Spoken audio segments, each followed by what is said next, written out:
financial independence path really is freeing up your life from debt and from the obsessive desire, obsessive materialism.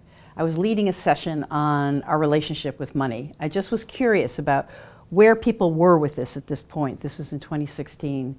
We had 50 people in the room. We circled up and we went around the room just to say something about your relationship with money. And I realized every person in that room was in fear about money. From the 80-year-old who I know has millions of dollars to the 20-year-old who's like already $20,000 in debt.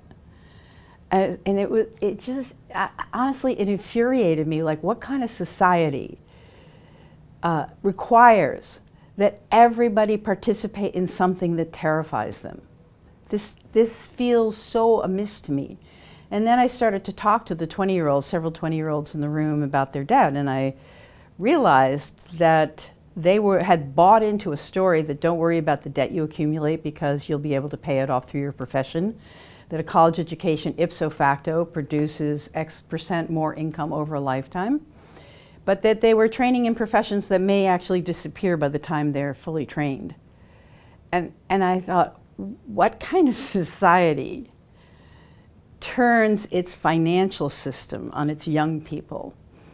And I was like sort of lurid, so I said, harvest the organs of the young. I just felt like I was watching like this old vultures of the financial system having discovered one more profit center, and it was their children. So there's a certain level at which we really need to pay attention to the politics of this whole situation.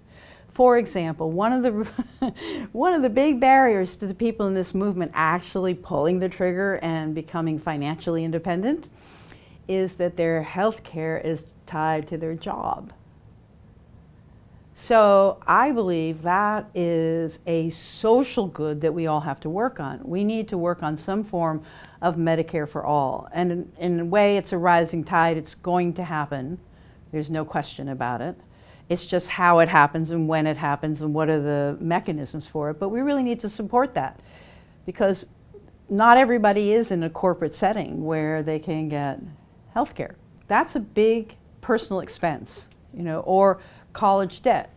Eventually, I believe our society will need to go toward something that is K through 16 education for everybody so that we are not graduating our young people with that degree of debt, because that puts them in a financially not independent state for the rest of their lives. We really eventually need to think about how the game is designed and to make it easier for more people. I call it FI for all, financial independence for everybody. How can everybody be free of the fear that I saw in that room 2 years ago that got me to do the update of Your Money, Your Life? That everybody in that room was afraid for their financial future. Everybody felt stuck. That's not an appropriate way to run a country.